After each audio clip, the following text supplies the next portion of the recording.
Hey everyone, welcome to Reddit Readout. Today we are checking out Entitled Parents. Story 1. Dear sports parents, hotels are not daycares. Parent your children. Let me start this out by saying that hotel staff dread kids' sports teams. Whether it's kids ding-dong ditching other guests, drunk parents messing up the lobby, or generally disturbing other guests, kids' sports are dreadful affairs.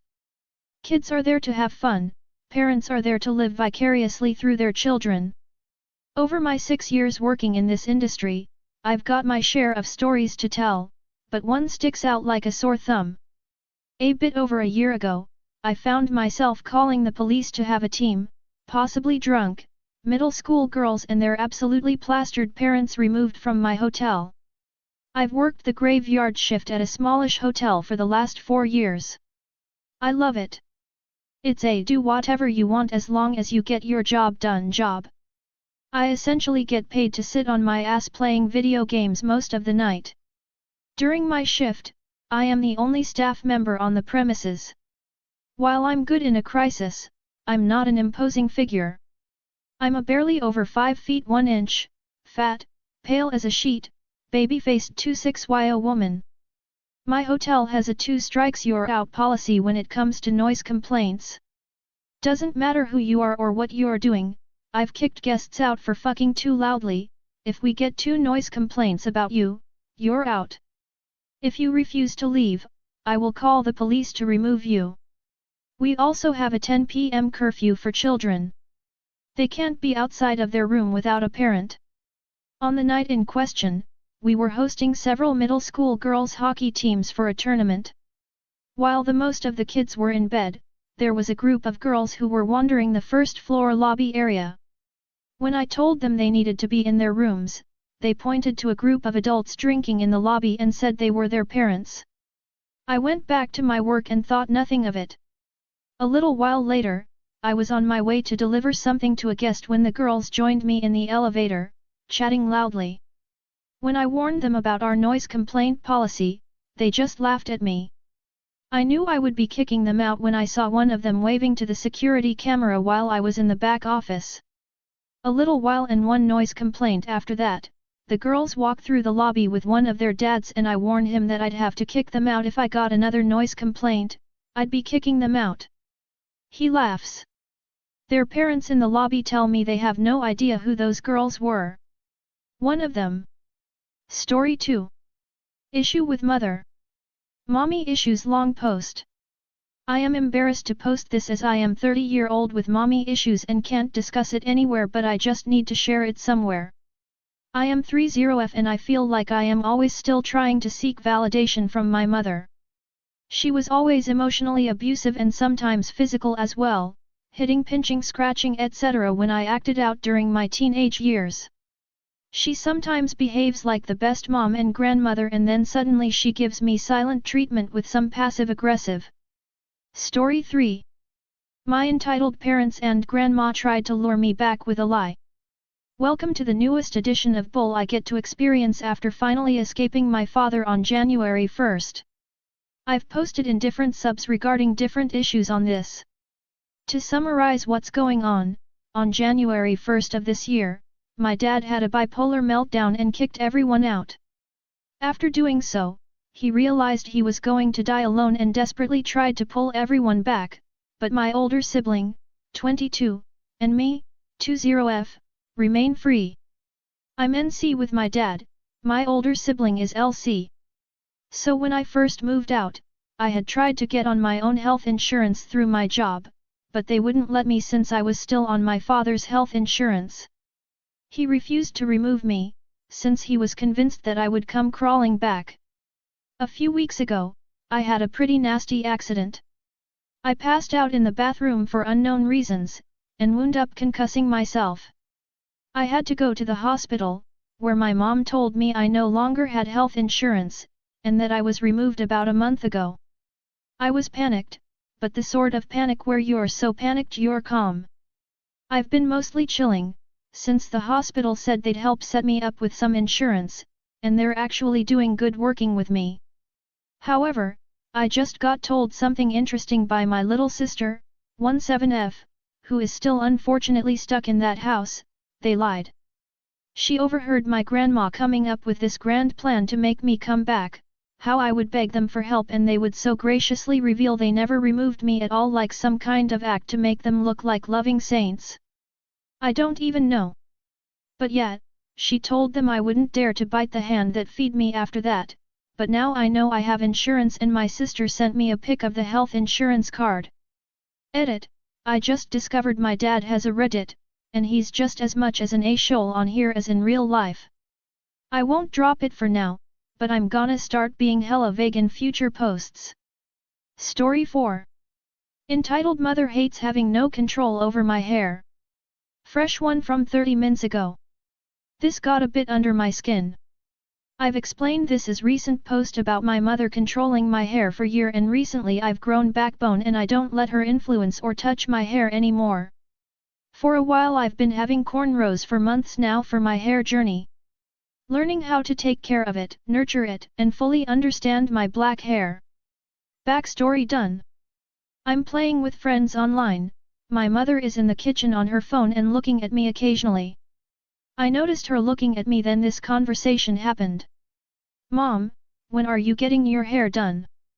OP, I'm not planning on getting it done soon, you know I'm on a journey to take care of my hair. Mom, I know, but can you do something? You just got cornrows. OP, why does it matter? Mom, I know, but you just walked outside in a beanie, but I can't change you who you are. I was silent and the conversation ended. For more information, I am a tomboy. I've been more touch with my feminine side so I can get dolled up when I feel like it. I am interested in makeup but don't wear it often. My mother always liked having a girl as she calls it for a daughter that was my sister. But growing up with me I was into the Barbies like my sister was. I don't like bright colors, I like darker colors. I like baggy clothes at comfy, I've grown up like this and it's like she doesn't accept me. But she does love me. TLDR, my mother is upset that she can't control my hair anymore. Story 5. Entitled Mom Once Left Her Child to Wander Around a Strip Mall I Worked at. This story happened sometime between 2009 to 2010 in the fall. I was working at a pharmacy called CVS as a photo tech. Anyway, I was doing some returns because it was a little slow when I heard a woman and her child who was about 4 in the next aisle. The conversation went something like this. What are you doing here? You were supposed to wait in the car with, man's name. Kid, he fell asleep and I was scared so I came to find you. Note, it's dark now as it is about 6 p.m. and it gets dark early this time of year. It was late fall or early winter. Go back and wait in the car. I am waiting for the pharmacy to get the order read. So the poor little boy walks to the front doors by himself. I was about to run and stop him and tell him he can wait with me when I get paged to the front. My coworker on register saw the whole thing too and admitted he wanted to stop the kid but felt like he would get in trouble since he was a stranger. Well, we were next door to a Subway and a few minutes later the manager there comes over and says that a small boy has wandered in and says his mom is here shopping. He has the kid with one of his employees because he was worried if he wandered into the parking lot he may get hit by a car, and he bought him some chips because the child said he was hungry. I asked my coworker to watch photo for a minute and I am going to see if it is the same boy we saw leaving earlier and for him to patch for our manager. He agrees. I go next door and find the poor kid sitting with an employee and 2 other customers eating some chips, and I tell the Subway manager I know who his mom is and to come back with me.